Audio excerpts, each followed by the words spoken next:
evening, ladies and gentlemen, boys and girls. We are here with Aspiration 2021.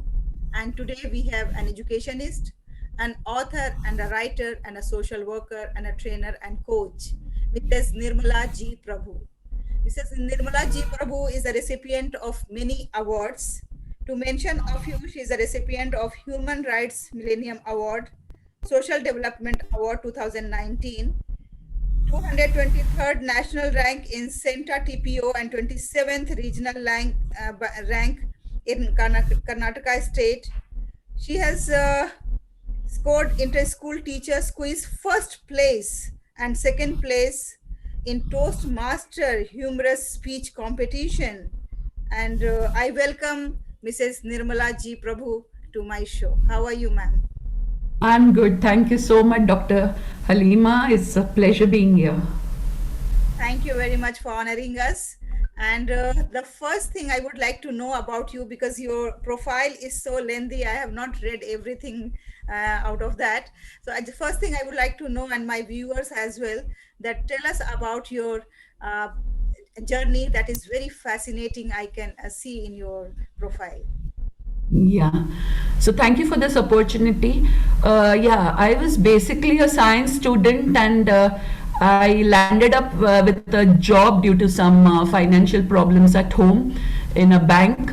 And when I got married, and I was not very happy with the way my career was going, in the sense of I was not passionate about what I was doing, although the money was very good in a bank. And when my daughter was born, I wanted to pay more attention to her, so I left my job with a promise to myself that I will do something in education, because I was very much interested. I was, doing tuitions right from my college days to get some extra pocket money and all. And I became very passionate about education. And it was at that time I did my B.Ed when my children were, about 4 or 5 years. And after that, I worked in different, because my husband's was a transferable job. So I worked in different states, in different schools, and I was very lucky to get fantastic schools to work in. So education-wise, that is my journey, yeah. A very inspiring journey. After your marriage, after your children, you have pursued your passion. That's really a great lesson for all the new generation. So now, Mrs. Nirmala ji, that 2020 with COVID-19, with all its good and bad effects, is round the corner. Now it's going to get over. So in your opinion, if we talk about education wise, how was 2020 in the sector of education? Yeah, actually 2020, I was in US when COVID hit, because I was with my daughter. And at that time, I saw people are just putting up this workshop, that workshop, and I also became very, this that I should also do some workshops. So I did a few parenting workshops. Did some Vedic Max workshops and memory workshops, which is my forte. And I did all that over from the US, because I used to have those early mornings, 3 o'clock I used to get up, and I used to take my workshops, because here it used to be evening, and most of the workshops used to be in the evening.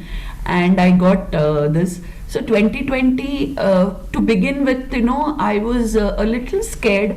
I was wondering, will I be able to now get at this age, get work when I go back to India? Because I was traveling a lot. I'm a teacher training in different parts of India. I have traveled right up to Meghalaya and Kerala, the whole length and breadth of the country. Bombay, Delhi, Raipur, and everywhere I have taught. So I thought that, my God, I have reached a place where I don't know what is the future going to hold for me. And I'm sure that is the same thing must have happened to many. But the online teaching was such a boon that I attended the best training with the best trainers around the world, and it was something which I had never even dreamt of, because every time you think of training, you have to think of the traveling, you have to think of the ticketing, you have to think of going there, staying there, and even though you want to go and train under people, you can't. The money involved is high, the time spent is too high, and here you're getting workshops, 400, 200,000, and it was something excellent. So I would say, as far as trains are concerned, but as far as education is concerned, it was a big hit to the education industry. Okay, well enough. So you yourself attended lots of workshops along with conducting the workshops. That's really amazing to know. Yeah, that's the No, because they call it sharpening your axe, no?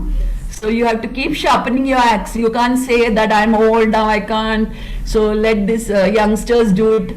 I mean, there is no age for learning, and if you have to do something, you can't say that, oh, I will do the same old way of teaching and I will use a blackboard. In the beginning, I did use blackboard and 2 cameras and all, but now I know how to use the whiteboard. I know so many online games, and I'm training teachers on that.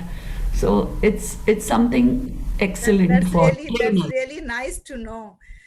So for Mrs. Nirmala, 2021 is bringing lots of hopes, aspirations, and you must be having lots of expectations from 2021. So kindly share with us.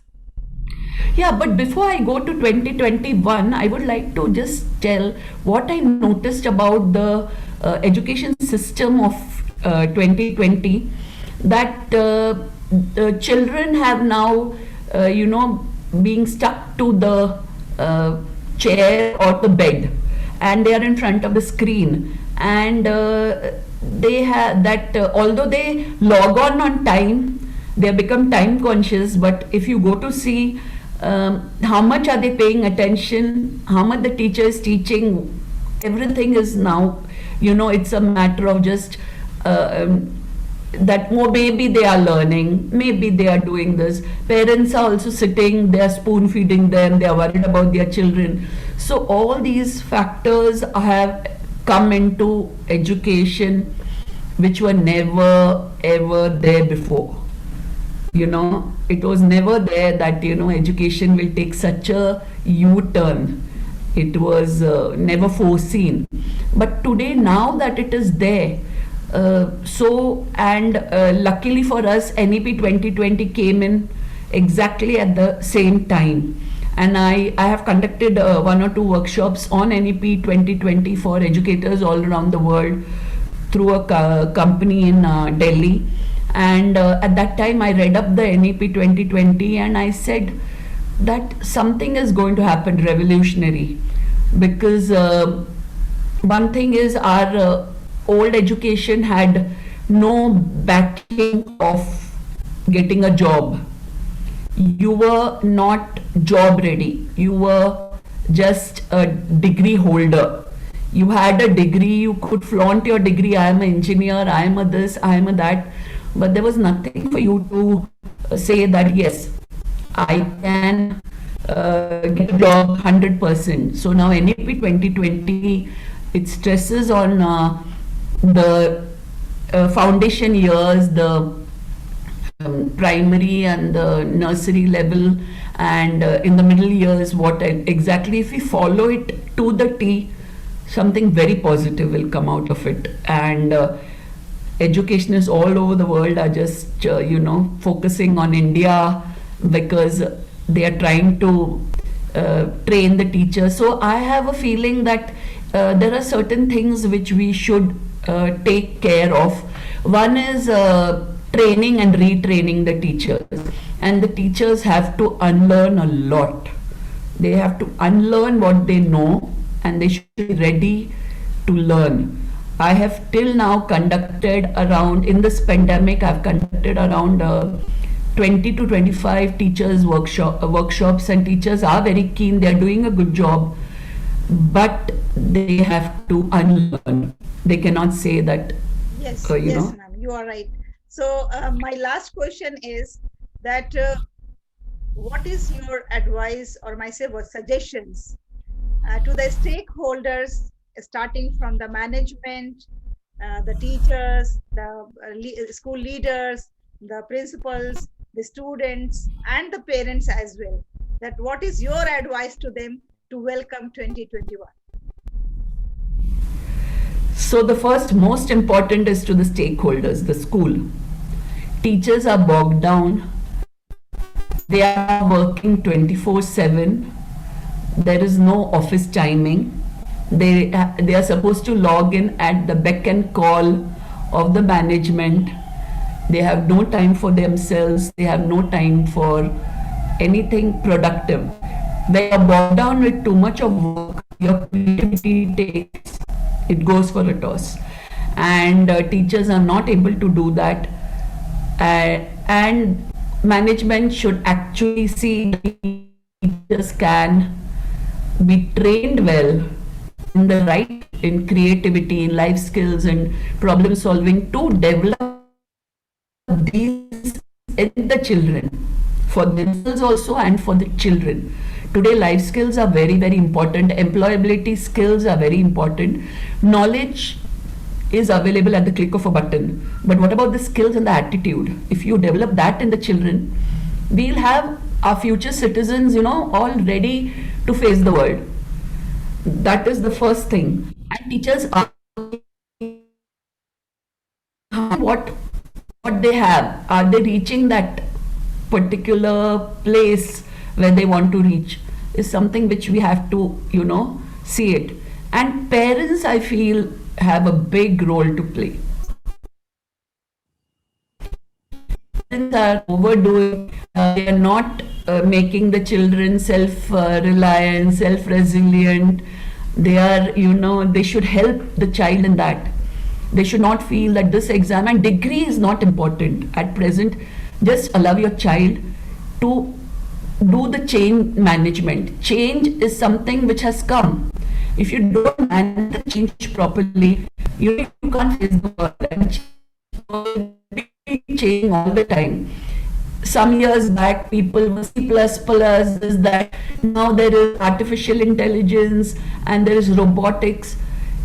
People who thought that they were well educated at that time have now become redundant. It's something which they are not able to use in their real life. So prepare the child for lifelong learning, for not getting a degree, but to understand, learn how to learn why to learn, and learn how to, stay in the, not in a rat race, but in the loop. So today, at this age, I feel that I got a chance to learn again. I didn't take it up as a, that, oh, what can I do? I immediately, got on my toes, and immediately now I'm training teachers on everything. Anyone who comes to me, I have decided that I will just, go ahead and share my knowledge, irrespective of everything, because I don't want to take my knowledge with me and I will not be able to. So I want to leave it here and give it to the people who can take it forward. So this is my aim.